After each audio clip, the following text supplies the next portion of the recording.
Yes, baby.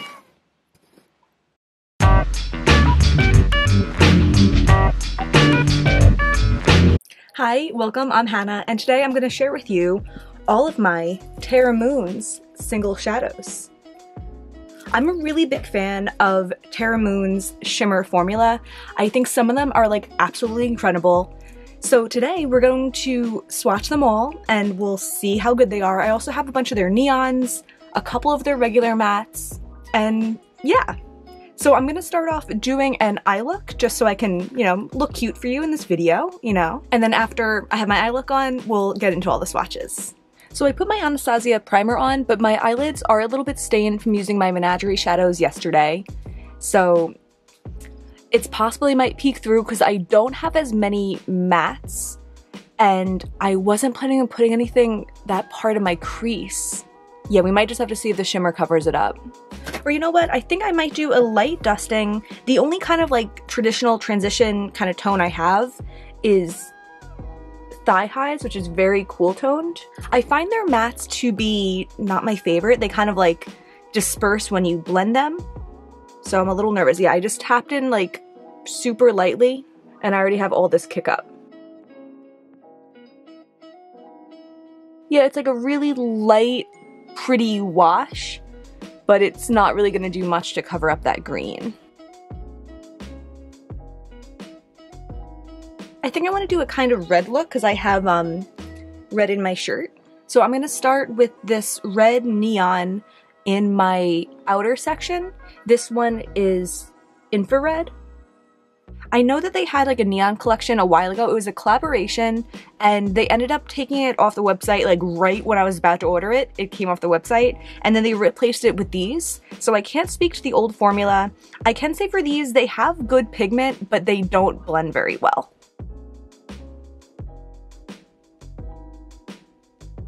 But like the plus side to a shade like this is it is very hard to find a red that actually stays red, and especially a vegan red because most reds do have carmine.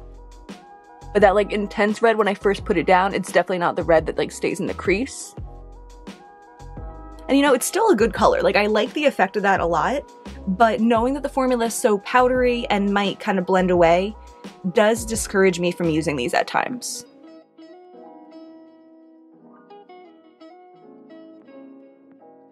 Next to that one, I'm going to go in with Spiked.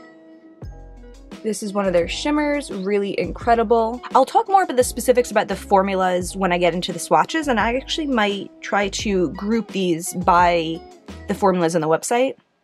Right now I just kind of have them organized by color.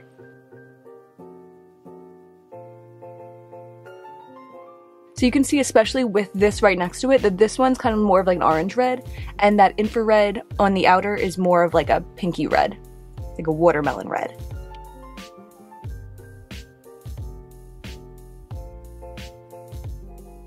And then for the inner portion, I'm going to go in with this iridescent shadow. This one's Red Giant. I love the shade. It's super glowy and pretty. You can see though, I guess that's from me using Spike, that it kind of blended away some of that neon matte. Didn't really have that over there, but I am going to touch that up. Alright, now that that's down, I'm going to clean up my face. Be right back.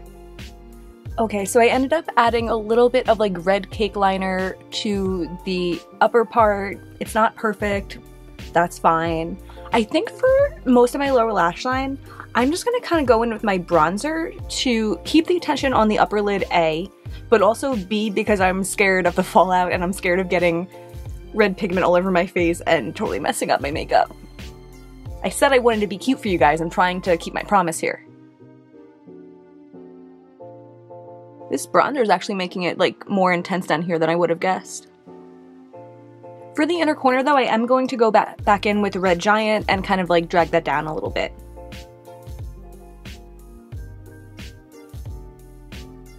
Alright, I'm going to finish up my look. Be right back. I haven't worn a red lip in so long, but here's my finished look. It's definitely a look. Let's get right into the swatches. So I'm looking at the website right now, and the first thing I'm noticing is that They don't have as many categories as I feel like they could. In their chameleons category, they have these like really beautiful iridescent shadows. They also have more colorful shadows, and the prices range. But I have found in my experience that these iridescent shadows that are $17 are worth it. I'll start by saying that. It looks like the more iridescent ones are $17 and the more pigmented ones are $13, and these iridescent ones blow my mind. I think I'll just start with the best. If you're gonna gather one thing from this video, it's that Phoenix is like one of the best shadows of all time. It blows my mind. Also, my nails are never chipped, and I hate when my nails are chipped, but they're a little bit chipped today, so I'm sorry. Bear with me. Subscribe to see me without chipped nails or something. This is Phoenix. It's pretty hard to show like a shift in like this like ring light lighting, but like the fact that this shadow is just like dancing around my hand should say it all.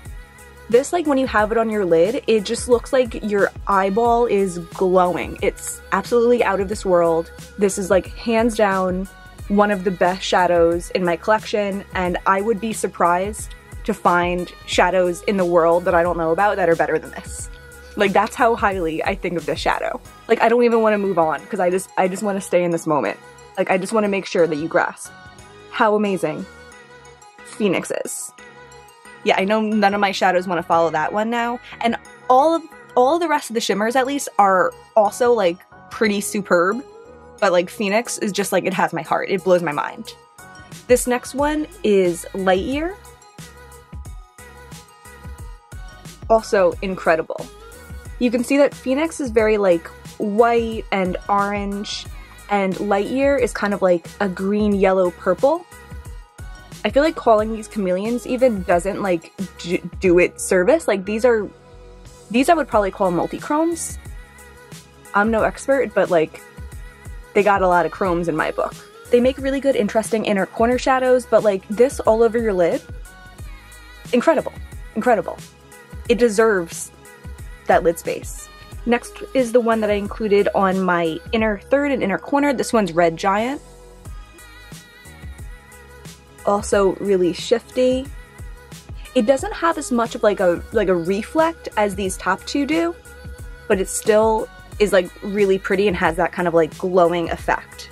And then we have Space Baby, which is kind of, in my mind, the blue version of Red Giant. Yeah, so also super pretty, really incredible inner corner shadow.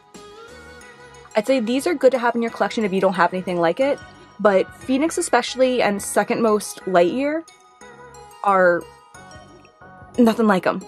Nothing like them. So those are all the $17 chameleons that I have. This one, UFO, is also a chameleon, but it's $13.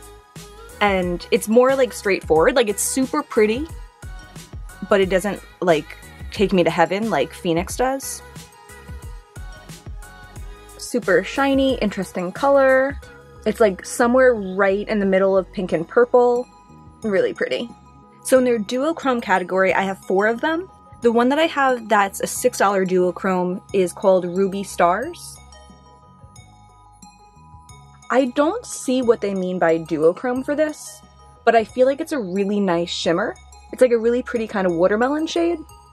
It is funny when I start with shadows like this that I feel like the other ones I'm kind of like, but, or I'm like disappointed. I'll just say I don't think any of the other shadows are going to compare to these, but these as shimmers are still really nice. And like $6 versus $17, like you see the price difference. I've noticed sometimes with other brands, sometimes like the price differences, like with Cleona. I think some of the glitter multi-chromes, which are their cheapest, are incredible, are like the best that they have, but they're cheaper than other ones, and the prices, like, you know, I'm sure it correlates to like raw ingredients, but the prices feel kind of arbitrary, and these, the prices make sense. Like this feels like a $6 shimmer, and this feels like a $17 shimmer. I have 3 $8 duochromes. This one is Celine, which I've thought for a while that I'm kind of like uninspired by it. I remember it just being kind of like a normal shimmer in like a light color that I don't get much use out of. Yeah, that one's Celine. I'm gonna build it up a little bit. It just looks like a light Cool Tone Shimmer. Really pretty formula, and if you like this kind of shade, I think like you will be happy with it. But I kind of just don't know what to do with this kind of shade. I don't know, maybe I even should, like, I know I have light shimmers from ColourPop, and maybe I should even like replace them with this in my mind. Because it is a really pretty formula. It just doesn't do anything for me color-wise. Next one for the $8 duochromes is called Meteorite. And this one I'm kind of in the same boat as with Celine. It's kind of just like the warmer, slightly more gold version. I mean, this one I think I see like maybe a little bit of duochromeness, like some kind of like pinky in the shadows there. I'm not sure. Really pretty formula. Really pretty shimmery formula, but the color doesn't inspire me. But like you can see, like these are more shimmery than these two. This one, it might have like a little bit of cross-contamination from being in my palette, but this one's Half Moon. Same story as these. I mean, it does have more color that I like, but it doesn't really show me much of like a duochrome. I mean, if anything, this Meteorite has the most duochrome out of these 4 duochromes. Interesting. Really pretty shimmery formula though. I'm happy to have it. I need to stop sounding disappointed. I'm not disappointed. It's really pretty. Yeah, really pretty. I noticed when I was looking through the shimmers category that the duochromes are also listed under shimmers, but there's one shadow that I have that's only listed under shimmers, and that one is Spiked. It's the one that I used in the middle of my lid. I really like this shadow. I'm excited that like when I finish going through my brands, I'm going to be going through kind of shade by shade and comparing my single shadows. And I feel like I have similar ones to this that like don't do it as well as this shade does.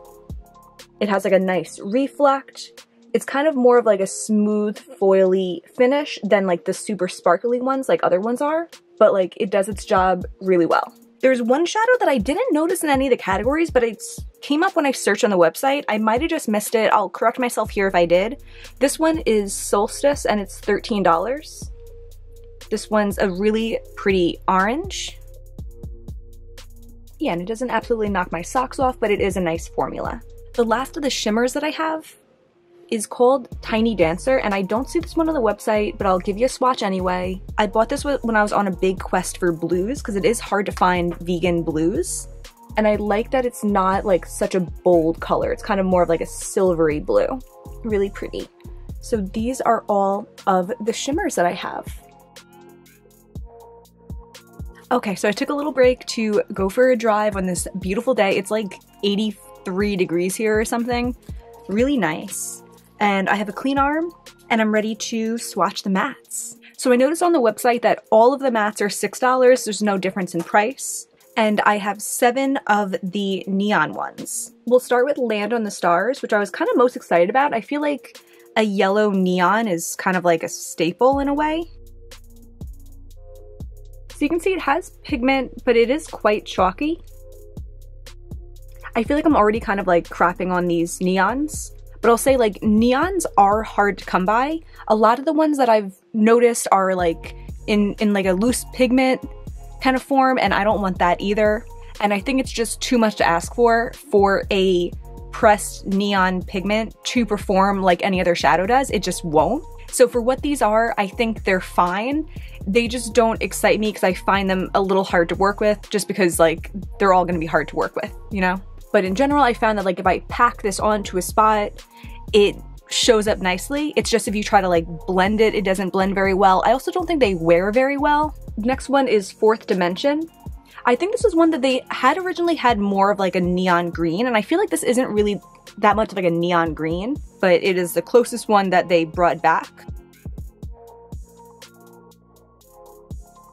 Yeah, I feel like you could even see in the swatch that like it kind of is like a little uneven. It's like a little bit sheer in certain points, and that's just how these are.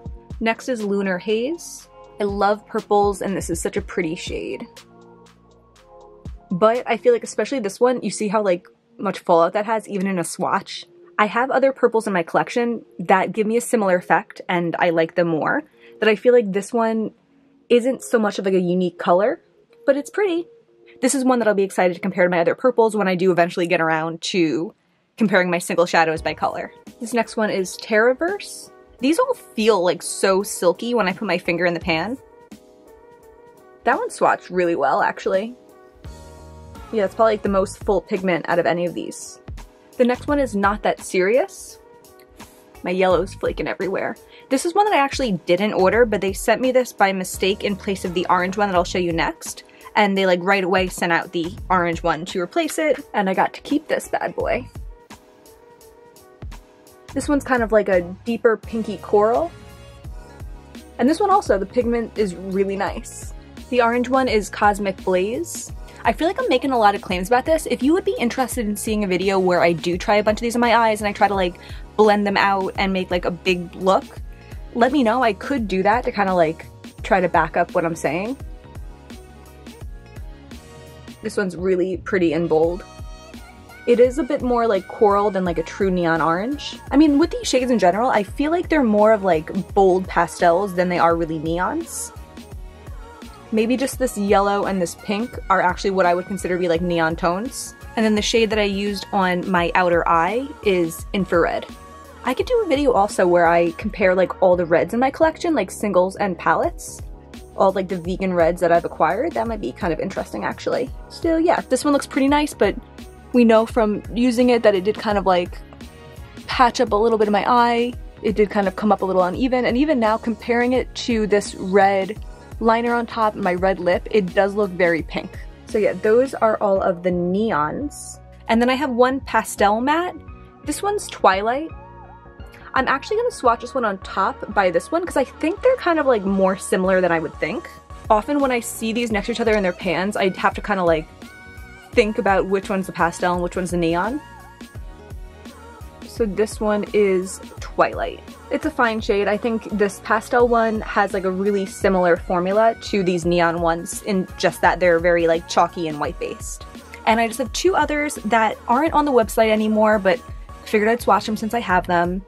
This is the one that I lightly used in my crease. This is Thigh Highs. I kind of said that weird. Thigh Highs. Thigh Highs. And this one is not that white based formula, but it is still very like powdery. Yeah, you can see when I'm putting that down that it's very flaky. And sometimes I don't mind that, like in the Menagerie formula, they're very powdery, they have a lot of kick up, but I like that because I feel like it really delivers on pigment. And these, there's just something about the formula that I feel like it's powdery and it like turns into powder when you're blending them. Like the neons definitely do that the most, but these two non-neons I have also do that.